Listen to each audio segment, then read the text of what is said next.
The Arabian Peninsula in the 6th century was a land of stark contrasts and deep-seated traditions. It was a world dominated by the vast, unforgiving desert, a landscape that really shaped the very character of its people.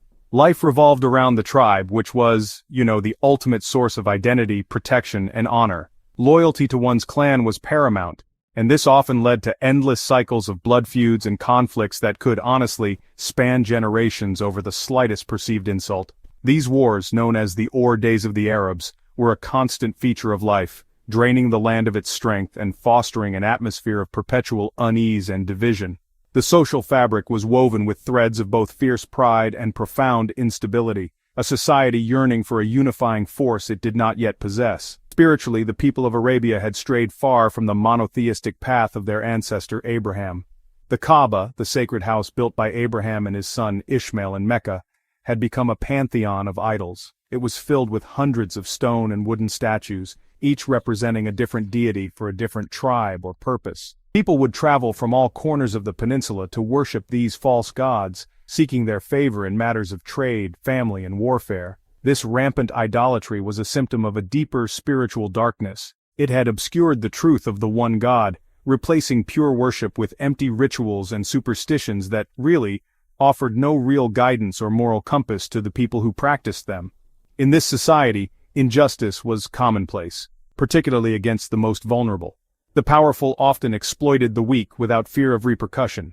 The rights of orphans were frequently ignored, their inheritances consumed by greedy relatives. Women in particular faced immense hardship and were often treated as mere property, with little to no say in their own lives. The horrific practice of female infanticide, the burying alive of newborn daughters, was a dark stain upon the era, born from a misguided sense of shame and economic burden. It was a time of moral decay, a period the Quran would later refer to as the age of ignorance, desperately in need of enlightenment and reform. Yet, amidst this darkness, there were glimmers of light. The Arabs possessed many noble qualities. They were renowned for their unmatched hospitality, their poetic eloquence, and their fierce courage. They valued honor and were capable of great generosity, even in the harshest of conditions. These virtues lay dormant, like seeds in arid soil, waiting for a rain of divine guidance to bring them to full bloom. The world was holding its breath, waiting for a leader who could channel these strengths toward a higher purpose. A prophet who would extinguish the fires of tribal warfare and replace the darkness of ignorance with the brilliant light of faith and justice for all. From the heart of this complex society, a lineage of great honor was preserved by God.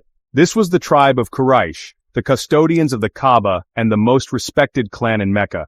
They were direct descendants of the prophet Ishmael, son of Abraham, and their prestige was tied to their sacred duty of maintaining the house of God and facilitating the annual pilgrimage. Within the Quraysh, the clan of Banu Hashim was particularly distinguished for its leadership and generosity. At its head was a venerable and deeply respected elder named Abdul Muttalib. He was known throughout Mecca for his wisdom, his integrity, and his unwavering commitment to caring for the pilgrims who visited the holy city, providing them with food and water. Abdul Muttalib had several sons, but one of them, Abdullah, was especially beloved by him. Abdullah was known for his handsome features, his gentle demeanor, and his pure character. He was a young man of exceptional virtue, admired by all who knew him. When the time came for him to marry, his father chose for him a bride from one of the most noble families of the Quraysh, the Banu Zura clan. Her name was Amina, the daughter of Wahb. Like Abdullah, she was renowned for her piety, her intelligence, and her grace. Their union was a blessed one, a joining of two of the finest souls in Arabia, destined to bring forth a light that would illuminate the entire world. Shortly after their marriage, Abdullah prepared to embark on a trading caravan to the lands of Syria, a common practice for the men of Quraysh. It was a long and arduous journey, essential for the economic life of Mecca. Tragedy, however, was destined to strike the family. On his journey back from Syria, Abdullah fell ill. He stopped in the city of Yathrib, later to be known as Medina, to rest and recover. But his illness grew worse, and before his companions could return for him, he passed away. He was buried in Yathrib, never to see his father or his wife again, and never to hold the child who was soon to be born. The news of his death plunged Amina and Abdul Muttalib into profound grief. Amina was now a widow, left alone to bear the sorrow and the great responsibility of raising her unborn child, an orphan before he even entered the world. In the very year that Muhammad was to be born, A momentous event occurred that would be etched into the memory of Arabia forever. This year came to be known as the Year of the Elephant. From the south, in Yemen, a powerful Abyssinian viceroy named Abraha had built a magnificent cathedral in his capital, Sana'a. He intended for it to rival the Kaaba in Mecca and divert the lucrative Arab pilgrimage route to his own domain. When his efforts failed to sway the Arabs, his pride was wounded and he became consumed with rage. He vowed to march on Mecca and demolish the Kaaba once and for all, asserting his own power and religious authority over the entire region. Abraha assembled a massive army, the likes of which Arabia had seldom seen. At the head of his forces was a colossal war elephant named Mahmud, a creature that struck fear and awe into the hearts of the desert tribes. As Abraha's army advanced north, tribe after tribe either submitted or was swept aside.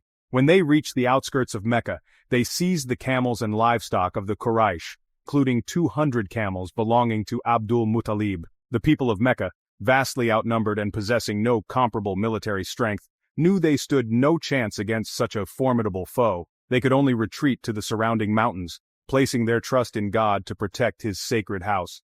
Abdul Muttalib, as the leader of the Quraysh, went to negotiate with Abraha for the return of his camels. Abraha, impressed by his dignified presence, was surprised that he asked only for his camels and not for the safety of the Kaaba. Abdul Muttalib's reply became legendary. He said, "I am the lord of the camels. As for the house, it has its own lord who will protect it." This profound statement of faith demonstrated his complete reliance on a power far greater than any earthly army. He had done what he could as a man, and now he left the fate of the Kaaba in the hands of God, its true protector, before leading his people to the safety of the hills overlooking the city. As dawn broke on the day of the planned assault, Abraha's army prepared to advance. But a miracle unfolded. The great elephant, Mahmud, knelt down in the direction of Mecca and refused to get up, resisting all attempts to force it toward the Kaaba. At that very moment the sky darkened as massive flocks of small birds described as appeared from the direction of the sea. Each bird carried 3 small stones, one in its beak and one in each claw. They flew over Abraha's army and began to drop the divinely guided projectiles. Each stone, though small, struck with devastating force, turning the mighty army into what the Quran describes as like an eaten-up field of corn. Abraha's forces were decimated, and he himself fled, only to die on his journey back to Yemen. The Kaaba was saved, a clear sign of God's power, and a prelude to the birth of the prophet who would restore it to its true purpose. In the wake of this miraculous event, during that same year of the elephant, the city of Mecca was filled with a sense of divine protection and anticipation. It was into this atmosphere that Amina's time to give birth arrived. On a Monday morning in the month of Rabi al-Awwal, she brought her child into the world. Accounts of his birth speak of a profound light that emanated from her, a light so brilliant that it was said to have illuminated the palaces of Syria far to the north. This was no ordinary birth, it was the arrival of a mercy to all creation, the dawn of a new era for humanity. Amina sent word to Abdul Muttalib, who came immediately, his heart filled with a mixture of joy for his grandson and sorrow for his deceased son. Abdul Muttalib took the newborn child in his arms and carried him to the Kaaba. There, standing before the sacred house that had just been miraculously saved, he gave thanks to God for this precious gift. He understood that this child was special, destined for greatness. He named him Muhammad, a name that was not common among the Arabs at the time. When asked why he chose this name, he replied, "So that he may be praised in the heavens and on the earth." The name itself means the praised one. He was also given the name Ahmad, which means the one who praises God the most. Both names were prophetic, perfectly describing the character and mission of the man he would become. Following the custom of the noble families of Mecca, it was decided that the infant Muhammad should be sent to the desert to be raised by a wet nurse. The desert air was considered healthier for a child's development than the climate of the city, and it was the best place to learn the purest form of the Arabic language. Several women from the Bedouin tribe of Banu Sa'd came to Mecca seeking infants to nurse. Among them was a poor but noble woman named Halima Sa'diya. Due to her poverty and the fact that Muhammad was an orphan, the other wet nurses overlooked him, preferring children with wealthy fathers who could pay them generously. Halima, however, felt a strange pull toward the infant. Having found no other child, she told her husband, "By God, I will go and take that orphan." From the moment she took Muhammad into her care, blessings began to pour into her life. Her weak she-camel, which had lagged behind the others on the journey to Mecca, suddenly became the fastest in the caravan. Her old she-goat began to produce an abundance of milk, enough for her entire family. Her lands, once barren, became green and fertile. Halima and her husband knew instantly that they had taken a blessed child into their home. The presence of the young Muhammad brought immense good fortune, or barakah, to their entire household, a sign of the immense grace he carried with him. Muhammad spent the first few years of his life in the vast open spaces of the desert, under the loving care of Halima and her family. He grew up strong and healthy, breathing the pure desert air and developing a deep connection to the natural world. He played with Halima's children, his foster siblings, and learned the ways of the Bedouin people, their resilience, their generosity, and their rich poetic language. This period was crucial in shaping his physical and linguistic development, providing him with a robust foundation for the immense responsibilities that lay ahead. The simplicity and clarity of desert life instilled in him a clarity of thought and a spirit free from the corrupting influences of the city. A significant event occurred during his time with the Banu Sa'd that highlighted his special status. One day, while he was out playing with his foster brother, two figures dressed in white appeared. They gently laid the young Muhammad down and, in a miraculous spiritual operation, opened his chest, took out his heart, and removed a small black clot from it, saying, "This was the portion of Satan in you." They then washed his heart with pure snow from a golden basin and returned it to its place, leaving no trace of a wound. This event, known as the opening of the chest, was a divine purification, preparing his heart to receive the divine revelation in the years to come. It left a lasting impression, signifying that he was under God's direct protection and guidance from a very young age. Frightened by this supernatural occurrence, Halima decided it was time to return Muhammad to his family in Mecca. When he was about 5 years old, she lovingly brought him back to his mother, Amina. The reunion was a joyous one, though it was to be short-lived. Amina cherished the time she had with her son, a living memory of her beloved husband.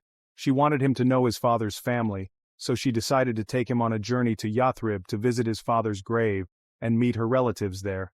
The trip was a meaningful one for the young boy, connecting him to the memory of the father he had never known. Tragically, on the journey back to Mecca, Amina fell gravely ill.